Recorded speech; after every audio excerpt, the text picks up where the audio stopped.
La Filocalia, Padres del Desierto.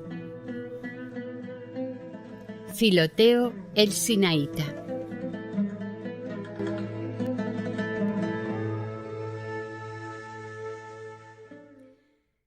Se desarrolla en nosotros un combate más arduo que la guerra visible.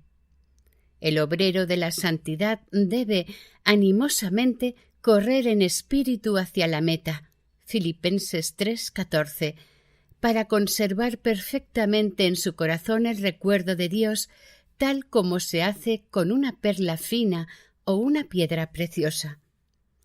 Debemos abandonarlo todo, despreciar nuestro cuerpo y la vida presente para tener en nuestro corazón solamente a Dios. Aquellos que entablan el combate interior del espíritu deben elegir en las Santas Escrituras las ocupaciones espirituales que aplicarán con todo celo a su espíritu como compresas de santidad. Desde muy temprano se ha dicho que es necesario mantenerse como centinela, con una inflexible resolución ante la puerta del corazón, con el recuerdo atento de Dios y la oración constante a Jesucristo en el alma. Por la vigilancia del espíritu perseguir a muerte a todos los pecados de la tierra. Por la intensidad del recuerdo de Dios, decapitar para el Señor los poderes, es decir, cortar las primeras manifestaciones de los pensamientos enemigos tan pronto como aparezcan. Muy pocos hombres conocen el reposo del espíritu. Es el privilegio de aquellos que ponen todo su esfuerzo en atraer hacia ellos la gracia divina y su consuelo espiritual. Si queremos ejercitar la obra del espíritu, la filosofía en Cristo, por la vigilancia del espíritu y la sobriedad, comencemos por privarnos del exceso de los alimentos, disminuyendo tanto como sea posible la bebida y la comida. La sobriedad merece su nombre de camino, pues conduce al reino interno, al mundo por venir. Merece también el nombre de oficio del espíritu, pues ella trabaja y pule los rasgos de nuestro espíritu y lo hace pasar de la condición apasionada a la impasibilidad, apatheia. La sobriedad es la pequeña ventana por la cual Dios penetra para mostrarse al espíritu. Allí donde están reunidos la humildad, el recuerdo de Dios hecho de sobriedad y de atención, la oración inflexible contra los enemigos, allí está el lugar de Dios, el cielo del corazón, el sitio al que las tropas del demonio temen acercarse, pues es la morada de Dios. La primera puerta que se abre sobre la Jerusalén interior, la atención del espíritu, es el silencio cuidadoso de los labios hasta tanto el espíritu no haya alcanzado su silencio. La segunda es la abstinencia, exactamente calculada, de comida y bebida. La tercera, un recuerdo y una meditación incesante acerca de la muerte que purifican a la vez el alma y el cuerpo. El recuerdo de la muerte, esta hija de Adán, cuánto he deseado conservarla siempre como compañera, descansar cerca de ella, conversar con ella, interrogarla acerca de la suerte que me espera cuando haya abandonado este cuerpo. Pero el olvido maldito, ese vástago tenebroso del demonio, a menudo me ha impedido hacerlo. Se trata de una guerra secreta en la cual los espíritus malos combaten contra el alma a golpes de pensamiento. Como el alma es incorporal, las potencias del mal atacan inmaterialmente conforme a su naturaleza. Se preparan armas y frentes de batalla, se desarrollan emboscadas y conflictos terribles, existen combates cuerpo a cuerpo, victorias y derrotas se comparten. Un solo punto de semejanza falta en la guerra espiritual, es la declaración de hostilidades. ella estalla repentinamente y sin previo aviso con una incursión en las profundidades del corazón, sorprendiendo al alma en una emboscada mortal. ¿Por qué tales asaltos? Para impedirnos cumplir la voluntad de Dios conforme a la oración. Hágase tu voluntad, Mateo 6:10, es decir, los mandamientos. Aquel que atentamente cuida su espíritu del error por la sobriedad y observa con perspicacia los asaltos y las refriegas en torno a las imaginaciones, ha recogido el fruto de una larga experiencia. Cuando hayamos adquirido un cierto hábito de temperancia y de renunciamiento a los pecados visibles producidos por los 5 sentidos, estaremos en condiciones de cuidar nuestro corazón en Jesús, de recibir su iluminación, de saborear en nuestro espíritu con ferviente ternura las delicias de su bondad.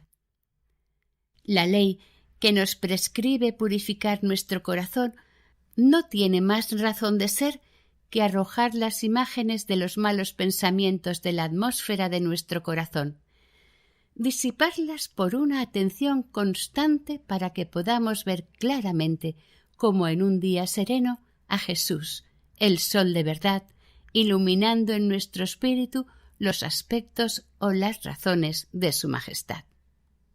El alma es asediada, sitiada por los malos espíritus y encadenada a las tinieblas. Este círculo de tinieblas le impide orar como ella querría. Está visiblemente encadenada y sus ojos interiores ya no ven. Pero cuando ella se dedica a la oración y orando se esfuerza en la sobriedad, entonces comenzará, gracias a esta oración, a desprenderse poco a poco de esas tinieblas. Aprenderá que existe en el corazón otra guerra invisible, un combate de pensamientos impuros inspirados por los espíritus de malicia. Las Escrituras nos dan el testimonio. Si la ira del rey se levanta contra ti, no dejes tu puesto. El espíritu ocupa su lugar manteniéndose firme en la virtud y la sobriedad. Retengamos con todas nuestras fuerzas a Cristo, a quien el enemigo se esfuerza sin cesar por arrojar de nuestra alma, por temor a que Jesús, ante la multitud de pensamientos que llenan ese lugar, se retire de ella. No se obtiene esto sin un gran trabajo. El hombre que durante todo el día repasa el recuerdo de la muerte tiene más agudeza para descubrir el descenso de los demonios y puede expulsarlos inmediatamente. El recuerdo suave de Dios, es decir, de Jesús, acompañado por una cólera sentida y una benéfica amargura, puede en todo momento llegar a destruir la fascinación de los pensamientos, la diversidad de las sugestiones, palabras, sueños e imaginaciones tenebrosas. En suma, todas las armas y todas las tácticas que el artesano de muerte pone en práctica impunemente para devorar nuestra alma. La invocación de Jesús consuma todo esto cómodamente, pues sólo hay salvación en Jesús. A toda hora y a cada instante guardemos celosamente nuestro corazón de los pensamientos que oscurecen el espejo del alma, que por su naturaleza está destinado a recibir los rasgos y la impresión luminosa de Jesucristo. Busquemos el reino de los cielos en el interior del corazón y encontraremos seguramente la perla, puesto que hemos purificado el ojo de nuestro espíritu. La sobriedad purifica la conciencia y la hace brillar. Así, purificada, la conciencia expulsa todas las tinieblas de su seno. La luz resplandece repentinamente cuando se retira el velo opaco que la ocultaba. Cuando se persevera en esta sobriedad atenta y constante, la conciencia muestra nuevamente lo que había olvidado, lo que se le escapaba, y al mismo tiempo al amparo de la sobriedad, enseña el arte de la guerra del espíritu contra el enemigo y los combates de pensamientos. Nos revela cómo arrojar los venablos en ese combate singular, cómo atajar de pleno a los pensamientos con cierta mirada, cómo hurtar el espíritu a los atentados refugiándose de las tinieblas funestas en la luz deseada de Cristo. Aquel que ha gustado esta luz me entiende. Esta luz, una vez saboreada, tortura en adelante cada vez más el alma con una verdadera hambre, pues el alma come sin jamás saciarse. Cuanto más come, más hambre tiene. Esta luz atrae al espíritu como el sol atrae al ojo, esta luz, inexplicable en sí misma y que sin embargo se hace explicable, no en palabras, sino en la experiencia de aquel que la goza, o más exactamente, de aquel que es herido por ella.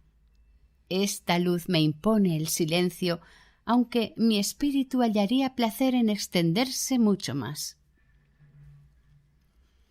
Escucha cómo debe combatirse en esta guerra que se desarrolla en nosotros día tras día y sigue mi consejo. A la sobriedad une la oración, y la sobriedad purificará la oración, y la oración a la sobriedad. Pues la sobriedad es un ojo perpetuamente abierto que reconoce a los intrusos, les intercepta la entrada y se apresura a llamar en su ayuda a nuestro Señor Jesucristo para arrojar a esos adversarios peligrosos. La atención intercepta la ruta con su resistencia y Jesús, prontamente invocado, expulsa a los demonios y a su cortejo de imaginaciones. Cuidad vuestro espíritu con la atención más intensa. Desde que percibáis un pensamiento, resistidle sin demora, y al mismo tiempo apresuraos a invocar a Cristo nuestro Señor para que ejercite su venganza. No habréis terminado de invocarlo y ya el dulce Jesús os oirá. Heme aquí, cerca de ti, para socorrerte. Cuando vuestra oración haya subyugado a vuestros enemigos, prestad atención nuevamente a vuestro espíritu. Las olas llegarán entonces y se cernirán sobre vosotros, unas más poderosas que las otras, y vuestra alma, vacilante, estará amenazada por el naufragio. Pero Jesús es Dios, y ante la llamada de sus discípulos dominará a los vientos del mal. En cuanto a vosotros, cuando los toques del enemigo os dejen un momento de reposo, glorificad a aquel que os ha salvado y vivid con el pensamiento de la muerte. Caminemos con una completa atención del corazón ejercida desde el fondo del alma. La atención, cotidianamente aliada a la oración, produce un nuevo carro de fuego que conduce al hombre hacia el cielo. ¿Qué digo? El corazón bendito del hombre, sólidamente fijado en la sobriedad, se convierte en un cielo interior, con su sol, su luna, sus astros, y aborda al Dios inaccesible por una ascensión y una visión misteriosas. Que aquel que ama la divina virtud se esfuerce a cada instante por pronunciar el nombre del Señor y convertir en acción sus palabras con todo el impulso de que sea capaz. El hombre que utiliza una cierta violencia contra sus 5 sentidos para anularlos e impedirles arruinar su alma, hace mucho más fácil para el espíritu el combate interior del corazón, rechaza el mundo exterior mediante ciertos recursos, lucha contra los pensamientos por medio de astucias espirituales, abruma a los placeres carnales por la fatiga de las vigilias, se priva de comer y de beber y reduce el cuerpo lo suficiente para facilitar de antemano la guerra del corazón. Todo el beneficio será para vosotros. torturad vuestra alma por el pensamiento de la muerte, reunid vuestro espíritu disperso por medio del recuerdo de Jesucristo, fundamentalmente por la noche, pues el espíritu es por lo general más puro en ese momento, más lleno de luz, más dispuesto a contemplar a Dios y las cosas divinas con lucidez. No eludamos con malas razones las sugestiones incesantes y salvadoras de la conciencia en lo que se relaciona a nuestra conducta y a nuestros deberes, pues si una sobriedad eficaz ejercitada en la acción minuciosa del espíritu la ha purificado, esta pureza tiene como efecto natural producir juicios objetivos y exentos de duda. El fuego de la madera desprende un humo que irrita los ojos, pero desde que aparece la luz, el placer toma el lugar de la irritación. Igualmente, la atención, por la compulsión que impone, produce agotamiento, pero Jesús, invocado, llega y trae la luz al corazón. El recuerdo de Jesús, unido a la iluminación, nos conduce al bien supremo. El hombre que se abandona a los malos pensamientos no podrá purificar de pecado al hombre exterior. Aquellos que no arrancan de su corazón los malos pensamientos no dejarán de traducirlos en sus correspondientes malas acciones. Esto comienza por la sugestión y continúa por la relación, luego por el asentimiento, después la cautividad y finalmente la pasión, caracterizada por la continuidad del hábito. He aquí cómo es lograda la victoria del mentiroso. Este es el modo como definen los padres a esa sucesión.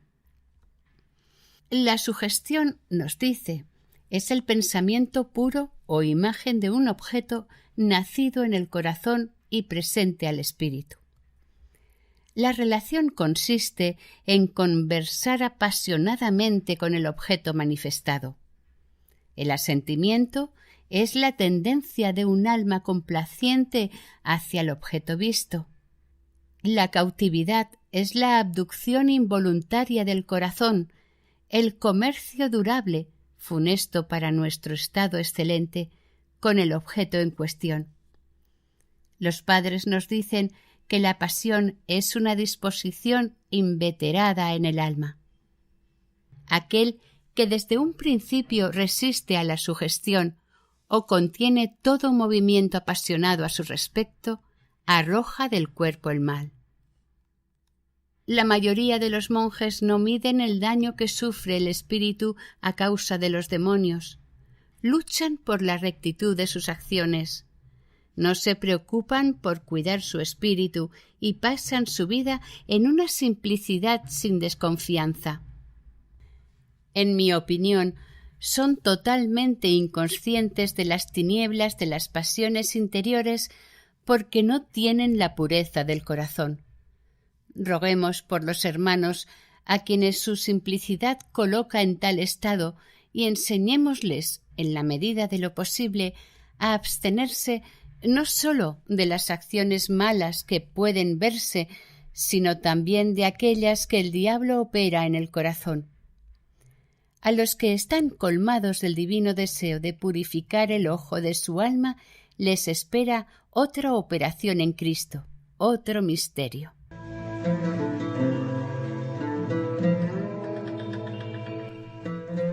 Fin de Filoteo el Sinaíta. Máximo el Confesor.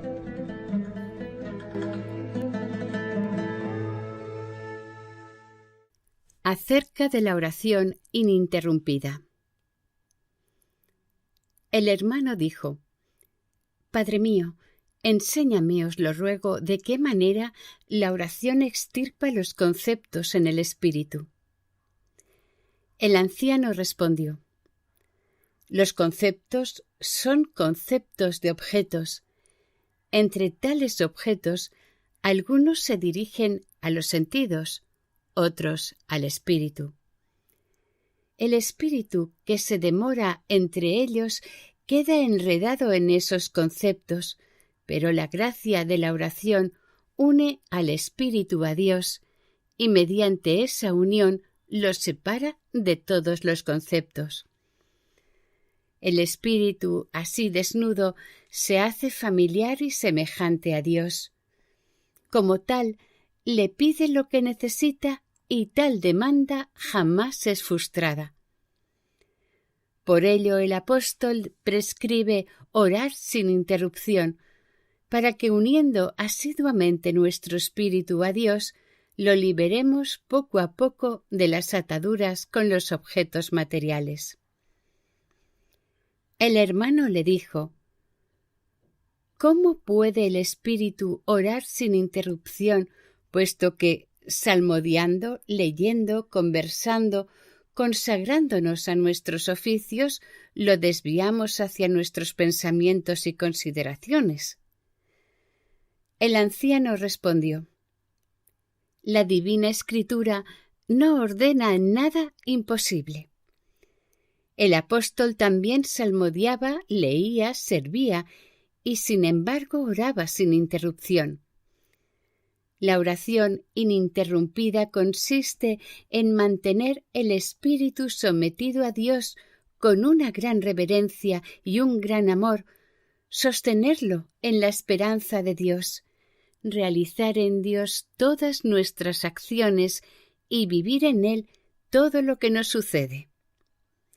El apóstol, puesto que se encontraba en tal disposición, oraba sin tregua. Acerca de la purificación del corazón. Cuando hayáis triunfado animosamente sobre las pasiones del cuerpo, cuando hayáis guerreado lo suficiente contra los espíritus impuros y arrojado sus pensamientos fuera del dominio del alma, rogad entonces para que os sea dado un corazón puro, y para que el espíritu de rectitud sea restaurado en vuestras entrañas. Salmo 51:12, es decir, que vaciados de los pensamientos corruptos, la gracia os llene de pensamientos divinos, y que sea el mundo espiritual de Dios inmenso y resplandeciente, compuesto de contemplaciones morales, vida activa, naturales, primeras contemplaciones, y teológicas, contemplación de Dios. Aquel que haya vuelto puro su corazón conocerá no solamente las razones de los seres inferiores a Dios, sino que atraerá también, en una cierta medida, al mismo Dios, y cuando haya franqueado la sucesión de todos los seres, alcanzará la cumbre suprema de la felicidad.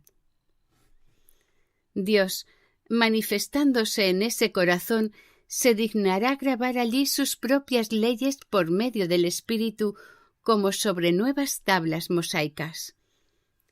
Esto en la medida en que el corazón haya progresado en la acción y la contemplación según la intención mística del precepto, creced. Génesis 35:11. Se puede llamar corazón puro a aquel que no tiene ningún movimiento natural hacia ninguna cosa, de cualquier tipo que sea. Sobre esta tabla perfectamente alisada por una absoluta simplicidad, Dios se manifiesta e inscribe sus propias leyes. Es un corazón puro el que presenta a Dios una memoria sin especies ni formas, dispuesta únicamente a recibir los caracteres por los que Dios acostumbra manifestarse. El Espíritu de Cristo que reciben los santos según las palabras «Nosotros poseemos el pensamiento de Cristo», 1 Corintios 2:16, no viene a nosotros mediante la privación de nuestro poder intelectual, ni como un complemento de nuestro intelecto, ni bajo la forma de un agregado sustancial a nuestro intelecto. No. Él hace brillar el poder de nuestro intelecto en su propia cualidad y lo conduce a su propio acto. Yo llamo tener el Espíritu de Cristo a pensar según Cristo y a pensar a Cristo en todas las cosas.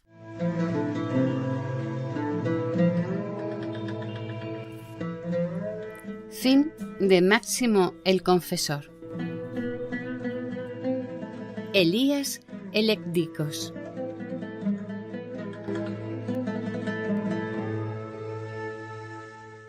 La obra del cuerpo es el ayuno y la vigilia. La obra de la boca, la salmodia. Por encima de la salmodia está la oración. La obra del alma es la temperancia y la simplicidad. La del intelecto, la oración de contemplación y la contemplación de Dios en la oración. El cuerpo no se purifica sin el ayuno y la vigilia, ni el alma sin la misericordia y la verdad, ni el intelecto sin la contemplación y la conversación con Dios.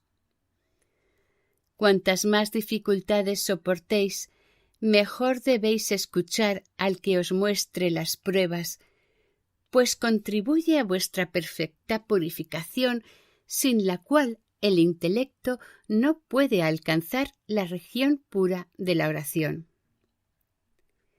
El elemento malo del cuerpo es la pasión, el del alma la complacencia apasionada, el del intelecto la inclinación apasionada.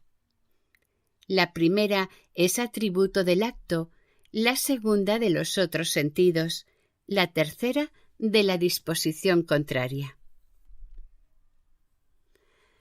La disposición apasionada del alma se destruye por el ayuno y la oración, la complacencia apasionada por la vigilia y el silencio, la inclinación apasionada por la tranquilidad y la atención. La apatía consiste en el recuerdo de Dios. La facultad racional se sitúa en el límite de la luz sensible y la luz intelectual. Tiene como función ver y efectuar las operaciones del cuerpo por la primera y por la segunda, las del espíritu, neuma.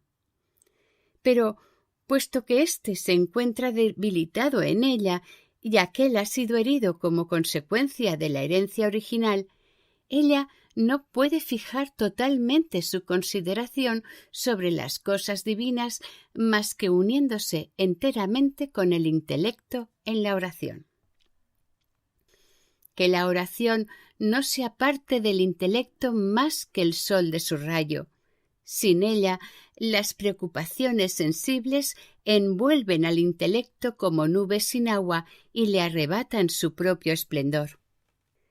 La oración arroja del alma todos los pensamientos hostiles gracias al refuerzo de las lágrimas, pero toda distracción del intelecto les hace entrar nuevamente. La obra espiritual, neumática, no necesita de la obra del cuerpo para subsistir. Bienaventurados aquellos que han dado preferencia a la obra inmaterial sobre la material. Han llenado de ese modo la ausencia de la segunda, viviendo la vida secreta de la primera, secreta, pero conocida por Dios. La separación original del intelecto de su morada propia le ha hecho olvidar su esplendor. Le es necesario entonces olvidar los objetos de aquí abajo y elevarse hacia su esplendor mediante la oración. El amor de la oración monológica sea el testimonio del intelecto agradable a Dios, la palabra oportuna el de la razón sensata, el gusto uniforme el del sentido liberado. Se dice que estas tres cosas componen la santidad del alma. No todos persiguen el mismo objeto en la oración. Uno ora para que su corazón, si es posible, esté en todo tiempo con la oración y lo trascendente.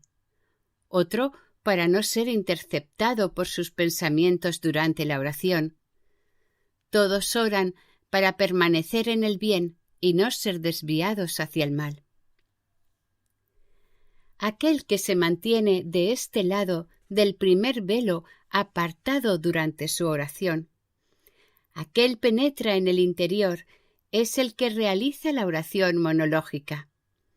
Sólo penetra en el Santo de los Santos aquel que, en la paz de todos los pensamientos naturales, escruta los atributos de la sustancia que sobrepasa toda inteligencia, siendo gratificado aquí abajo con una cierta fotofanía. La ley de la oración acucia a los principiantes a la manera de un maestro. Para los que han progresado es el heraldo que llama a los pobres y hambrientos al lugar del banquete. A los que se dedican como conviene a la vida activa, la oración los cubre como una nube con su sombra y los protege del ardor de los pensamientos, o bien destila sobre ellos gotas de lágrimas y los abre a la contemplación espiritual. El intelecto que pretende abrirse distintos caminos se revela insaciable. Aquel que se recoge en el camino único de la oración sufre en la medida en que no ha llegado a la perfección y suplica que se le libere para poder volver al lugar de donde procede. El intelecto, exiliado de lo alto, no volverá a subir antes de haber demostrado un absoluto menosprecio por las cosas de aquí abajo mediante su aplicación a las cosas divinas.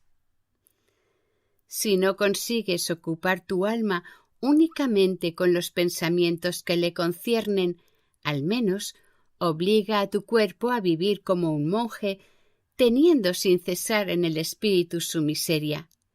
De tal modo, con el tiempo y la misericordia de Dios, podrás volver a la dignidad de tu nobleza primera. Cuando hayas liberado tu intelecto de la ligazón con la carne, el alimento y las riquezas, todo lo que hagas será aceptado por Dios como un don puro. Él te lo restituirá abriendo los ojos de tu corazón, haciéndote meditar a libro abierto en sus leyes allí escondidas. Esas leyes, por la suavidad que expanden, parecerán más dulces a tu paladar espiritual que un panal de miel.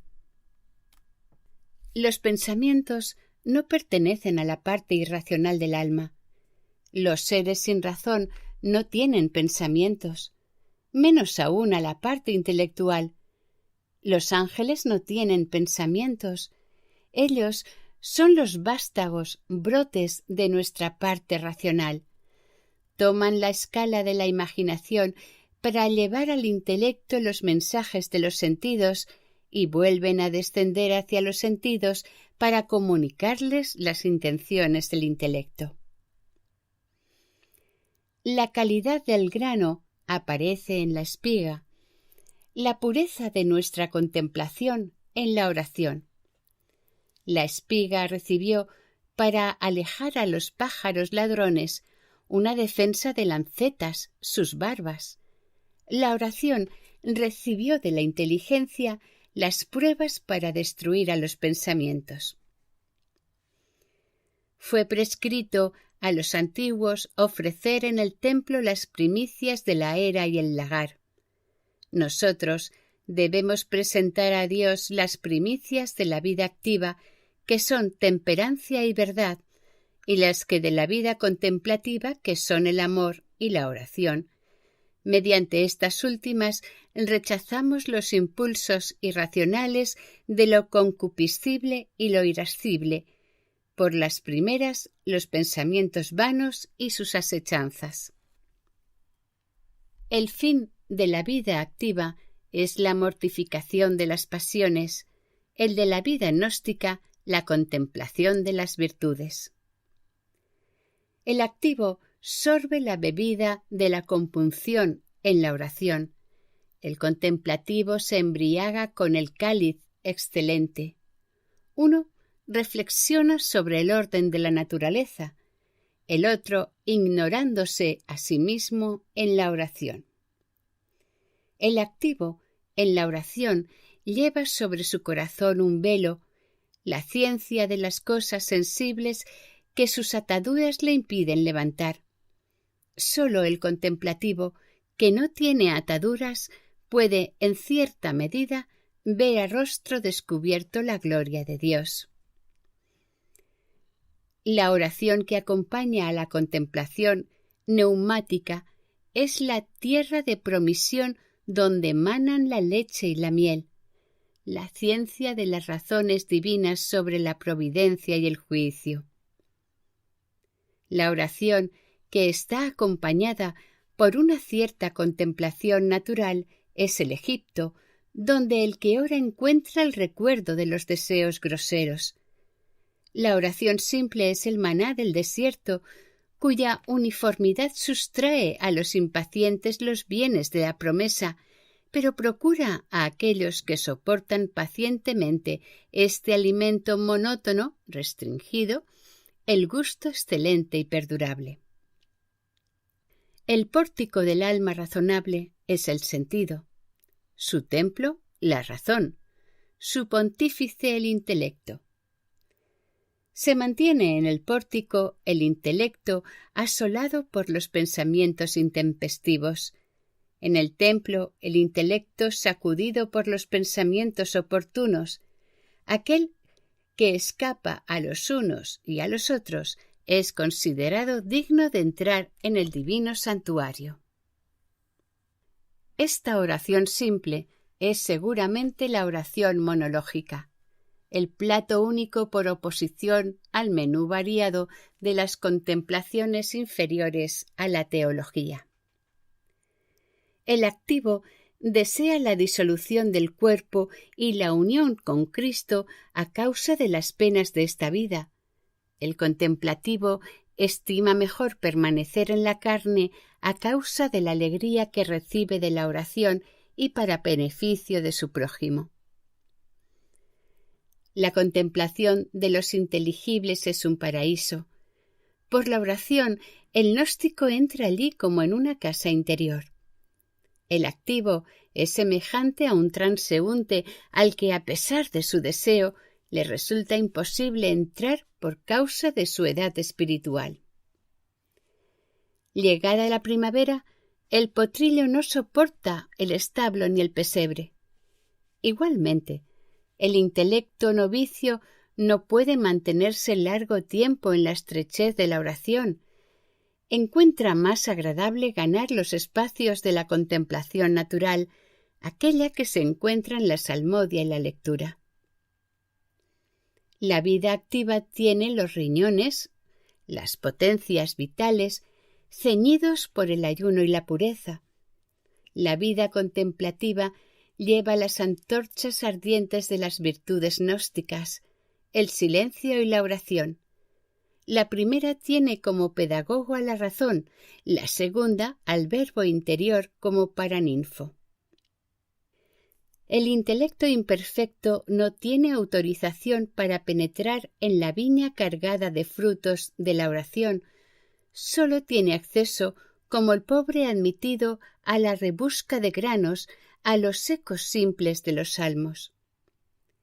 Entre aquellos que son introducidos ante el emperador, no todos cenan con él, no todos los que vienen a la cita con la oración participan en la contemplación que la acompaña. El irascible tiene por freno adecuado el silencio, el deseo irrazonable, el alimento mesurado, la razón reacia, la oración monológica. El intelecto que en la oración entra en el alma conversará en la cámara nupcial como el esposo y la esposa. Aquel que no tiene permiso para entrar se mantiene afuera, gritando y lamentándose.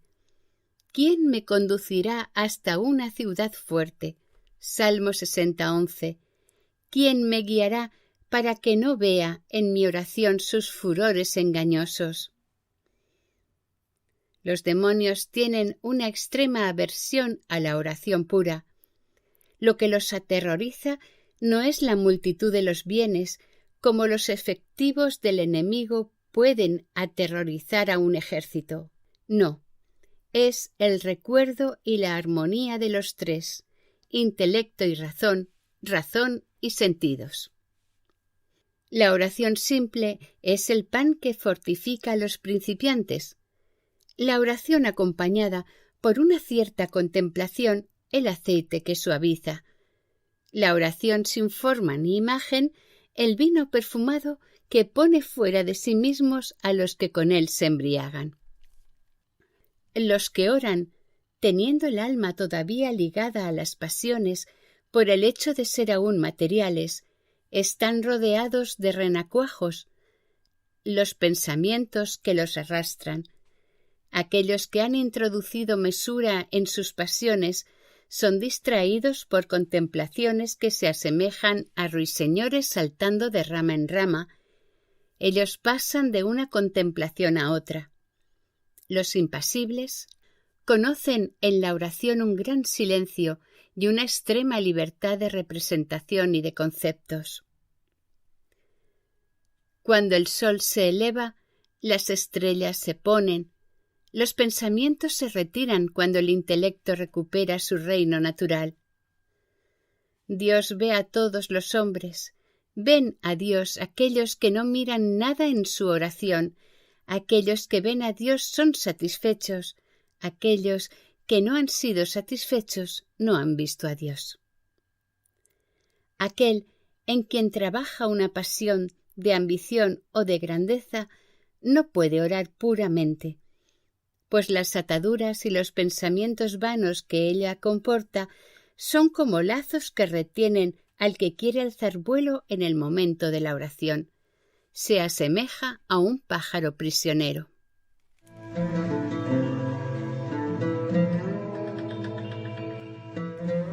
Fin de Elías Elecdicos. Simeón, el nuevo teólogo.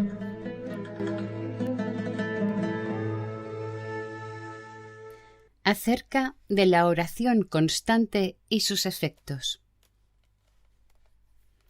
De la misma manera que los mandamientos generales comprenden a los mandamientos particulares, las virtudes generales envuelven a las virtudes particulares. Aquel que vende sus bienes distribuye el producto entre los pobres y se convierte en pobre súbitamente, cumple todos los mandamientos particulares al mismo tiempo. No tienen nada para dar a quien le pida, ni para rehusar a quien quiera tomarle prestado. Del mismo modo, aquel que ora sin cesar, todo lo involucra en su oración. No está ya en la obligación de alabar al Señor 7 veces al día, y a la tarde, y a la mañana, y al mediodía, puesto que ya cumplió con las oraciones y la salmodia que los cánones nos imponen en tiempo y horas fijas. Igualmente, aquel que posee en sí conscientemente el saber que al hombre enseña, Salmo 94:10, ya recogió todo el fruto que procura la lectura y no necesita hacer lectura de libros. Así también, el hombre que entró en la familiaridad de aquel que inspiró los libros santos es iniciado por él en los secretos inefables de los misterios ocultos, convirtiéndose, para los demás, en un libro inspirado que lleva en sí, inscritos por el dedo mismo de Dios, los misterios antiguos y nuevos, pues ha cumplido con todo y reposa en Dios, la perfección primera de todos sus trabajos y sus obras. Aplicaos con todas vuestras fuerzas a vuestro oficio, permaneciendo en vuestra celda. Perseverad en la oración con compunción, atención, lágrimas continuas, sin pensar que habéis sobrepasado la medida del cansancio y que podéis cercenar un poco la oración a causa de vuestra fatiga física. Os lo digo, Es posible extenuarse tanto como se quiera en el oficio, pero el que se priva de la oración sufre un grave detrimento. Si durante vuestra oración se produce un pavor, un estruendo, un relámpago de luz o cualquier otro fenómeno, no os turbéis y perseverad en ella con tanta mayor tenacidad. Esa turbación, ese espanto, ese estupor vienen de los demonios que quieren debilitaros y haceros renunciar a la oración para apoderarse de vosotros cuando ese debilitamiento se convierta en hábito. En cambio, si mientras vosotros cumplís vuestra oración brilla una luz imposible de expresar, el alma se llena de alegría, del deseo de lo mejor, se libera un raudal de lágrimas de compunción. Entonces sabréis que se trata de una visita y de un consuelo, un auxilio de Dios. Acerca de la oración de Jesús y los éxtasis de Simeón. Si buscas curación, cultiva tu conciencia, haz todo lo que ella te diga y obtendrás provecho. Aquel que busca las operaciones del Espíritu antes de haber practicado los mandamientos, recuerda al esclavo que, en el momento mismo de ser comprado, reclama el precio de la compra y sus cartas de emancipación. Aquel que ora de cuerpo y no posee todavía la ciencia espiritual es como el ciego que grita: «Hijo de David, ten compasión de mí». Lucas 18:38. El ciego, cuando recuperó sus ojos y vio al Señor, lo adoró, llamándolo no ya hijo de David, sino hijo de Dios. Nuestro joven admiró esos 3 capítulos y creyó que encontraría extrema ventaja cultivando su conciencia, que conocería las operaciones del Santo Espíritu, que aprendería a guardar los mandamientos de Dios, que por la gracia de éste sus ojos interiores se abrirían y que vería a Dios espiritualmente. Herido de amor y de deseo por el Señor, persiguió, en su esperanza, la primera e invisible belleza. Él se limitó a esto. Habría de confesármelo más tarde bajo juramento. Cada tarde él se aplicaba a la pequeña consigna que el santo anciano le había dado y luego se acostaba.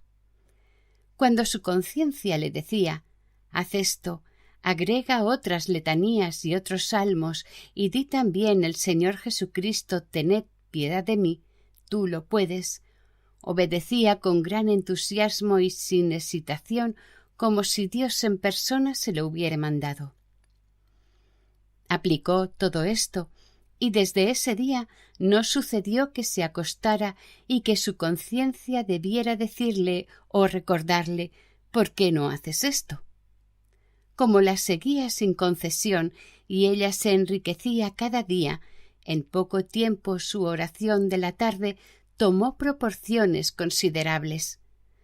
Durante el día dirigía la casa de un patricio importante, se encaminaba cotidianamente al palacio y se ocupaba de sus asuntos materiales, de modo que nadie se daba cuenta de lo que sucedía. Sus ojos derramaban lágrimas, se entregaba a genuflexiones y prosternaciones repetidas con el rostro contra la tierra. Durante el ejercicio se mantenía con los pies juntos e inmóviles y elevaba además con lágrimas y suspiros oraciones a la Madre de Dios. Se prosternaba ante los pies inmaculados del Señor como si se encontrara ante él en su carne para enternecerlo a ejemplo del ciego del Evangelio y obtener la luz para los ojos de su alma. Día a día, su oración de la tarde iba creciendo, la prolongaba hasta medianoche sin descansar, sin debilitarse, sin mover un miembro, incluso sin mover o levantar la mirada. Se mantenía inmóvil como una columna o como un ser incorporal. Una tarde que oraba y decía en su espíritu: Dios mío, ten piedad de mí, que soy un pecador. De un solo golpe, una poderosa luz divina brilló en lo alto sobre él. Toda la habitación fue inundada por esa luminosidad. El joven no sabía si estaba en la casa o sobre un techo, solo veía luz por todos lados, ignoraba incluso si estaba sobre la tierra. Ningún temor de caer, ninguna preocupación por este mundo. Solo formaba una unidad con esa luz divina. Parecía haberse convertido él mismo en luz, y enteramente ausente del mundo, desbordaba de lágrimas y de una inexpresable alegría. Luego su espíritu se elevó hasta los cielos, y allí vio otra luz más resplandeciente todavía, y cerca de esa luz percibió de pie al santo anciano que le había dado el libro de Marco y la consigna. Más tarde, habiendo pasado la contemplación, el joven hombre volvió en sí lleno de alegría y admiración, vertió con todo su corazón lágrimas acompañadas de suavidad. Terminó por caer sobre su lecho. El gallo cantó entonces, advirtiéndole que era medianoche. Escuchó muy pronto a las iglesias anunciar maitines. El joven se levantó para dirigirse allí según su costumbre. Esa noche el pensamiento del sueño no lo había siquiera rozado. La vida de San Simeón, el nuevo teólogo. Cuando una noche estaba en oración, con su espíritu purificado unido al primer espíritu, vio una luz de lo alto que arrojaba repentinamente desde los cielos su claridad sobre él. Era luz auténtica e inmensa, aclarándolo todo y volviéndolo todo puro como el día. Iluminado él también por ella, creyó que la casa entera, con la celda donde se encontraba, se había desvanecido, y había pasado a la nada en un pestañeo, que él mismo se encontraba arrebatado en el aire, olvidado enteramente de su cuerpo. En ese estado, tal como lo comentó y escribió a sus confidentes, fue colmado de una gran alegría e inundado de cálidas lágrimas. Y lo más extraño de ese maravilloso acontecimiento es que, no habiendo sido iniciado todavía en semejantes revelaciones, en su sorpresa gritaba en alta voz incesantemente: «Señor, ten piedad de mí», cosa que advirtió una vez vuelto en sí, pues en el momento mismo ignoraba totalmente que su voz hablaba y que su palabra era escuchada afuera. Más tarde, finalmente, habiéndose retirado poco a poco esa luz, volvió a su cuerpo y al interior de su celda, y encontró su corazón colmado de una alegría inefable y su boca gritando en alta voz como se le había enseñado: «Señor, ten piedad».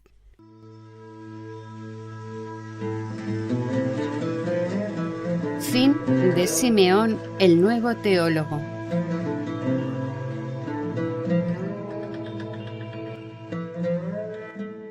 Fin del audio.